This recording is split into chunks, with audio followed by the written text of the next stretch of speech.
Before the war, Russia boasted of its new aircrafts. The latest Su-57s are appearing on the front lines in Ukraine, but one aircraft was destroyed right at the airfield, and production has been limited due to a shortage of Western components.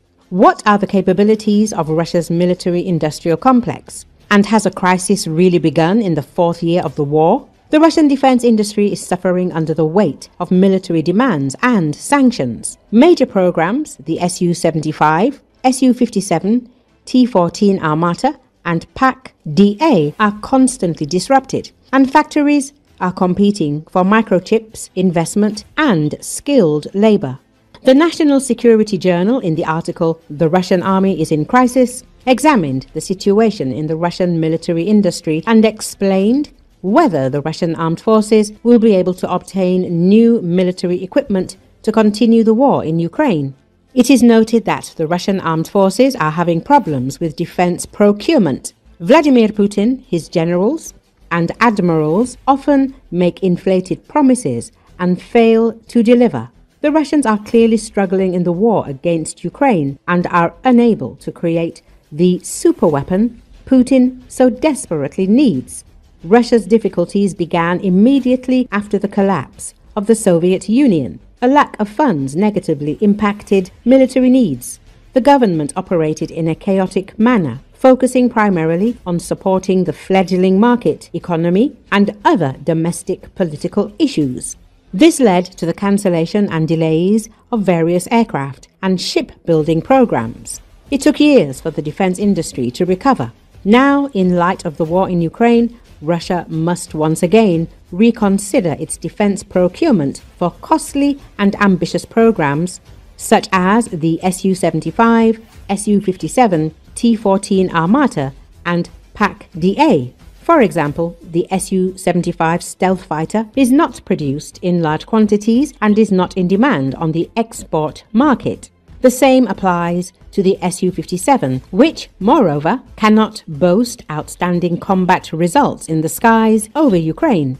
The T-14 Armata main battle tank proved expensive and overpriced. Russia encountered difficulties in its serial production. This unsuccessful program may have been cancelled. Production of the next generation PAK-DA bomber has also been stopped and restarted numerous times. It is unknown when this stealth aircraft will enter service. Furthermore, the Russian Navy lacks an operational aircraft carrier, which is also quite unfortunate. One of the major concerns is morale. Russians are stunned by the difficulties they have faced in confronting Ukrainian defense forces, as well as the incredible number of casualties and destroyed equipment. Defense officials across the country are wondering whether they will be able to maintain the same level of national pride and prestige they enjoyed before the war. Furthermore, international sanctions have crippled defense supply chains. The pace of technological innovation has slowed to an inefficient level. Production lines are idle and workers are left unemployed, unable to meet production targets. The country has no microprocessors from the US, Europe, or Japan. The only chance for Russia to continue developing advanced weapon systems is to rely on second-tier countries, which supply some components despite sanctions. Such parts are of lower quality and are often delayed if they reach Russia at all. Russia has too many weapon systems in service at the same time, making prioritization difficult. Should it focus on the army, which needs to quickly replace its tanks and armored vehicles? What about the Navy and its need for new ships to replace those destroyed, such as the Black Sea flagship Moskva, considered one of the fleet's finest? Meanwhile, the Air Force also needs significant investment due to the simultaneous development of the Su-57, Su-75 and PAK-DA. There's simply not enough time, money or resources for all of this. In these circumstances, the Second Army of the world is left to rely on scooters, motorcycles and ordinary passenger cars.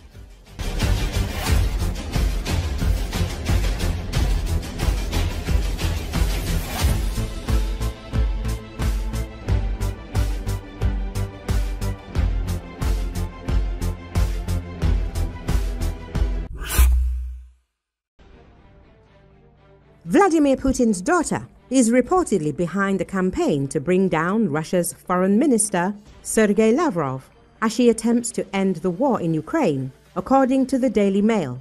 Putin's former speechwriter, Abbas Galyamov, has revealed that his second daughter, Katerina Tikhonova, 39, is looking to sink Lavrov in a bid to end the Ukraine war, which began in 2022 when Russia launched an invasion. She is the boogie-woogie dancing daughter of Vladimir Putin, who was once thought of as a natural successor for the Russian president. Mystery has long surrounded Katerina Tikhonova, with the Kremlin having attempted to keep her out of the public eye. Putin and her mother, Lyudmila Putina, divorced in 2013, and Katerina uses a surname inherited from her grandmother. While her identity has been widely assumed, it has never been confirmed by Tikhonova herself, her representatives, or the Kremlin, which says it does not comment on the private lives of Putin's close relatives. Galyamov said rumors about Lavrov were already circulating 6 months ago. Serious sources said that Katerina Tikhonova had supposedly spoken to Putin repeatedly, saying that Lavrov was making things worse. Tikhonova is now said to have told Putin that Lavrov was too aggressive and his hawkish screeching hindered the achievement of agreements. Galyamov added, perhaps Putin finally listened to his daughter, and besides, she's got a point. Strictly speaking, it's true. He's in the way. He should have been replaced long ago. Lavrov is a foreign minister for times when you're winning, when you've won a war. When you've won a war, then Lavrov is the perfect diplomat to bluster. But when you can't win, you need to become more reasonable, and Lavrov is no longer capable of such reasonableness.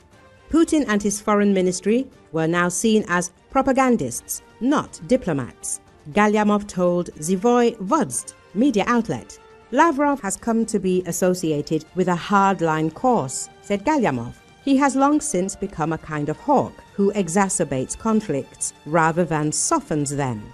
And of course, in the current situation, when Putin has problems up to his ears and Trump is furious, Lavrov is out of the picture. He's not particularly needed. Despite media speculation, there is no indication that Russian Foreign Minister Sergei Lavrov has fallen out of favor with Vladimir Putin. But he did not handle his conversation with US Secretary of State Marco Rubio poorly. The Guardian reports, citing a Russian official who previously held a high-ranking position in the Kremlin. A journalist's source says Putin is unlikely to fire Lavrov, as he has served him faithfully for decades, and his absence from public events doesn't indicate he has lost the Kremlin leader's favor.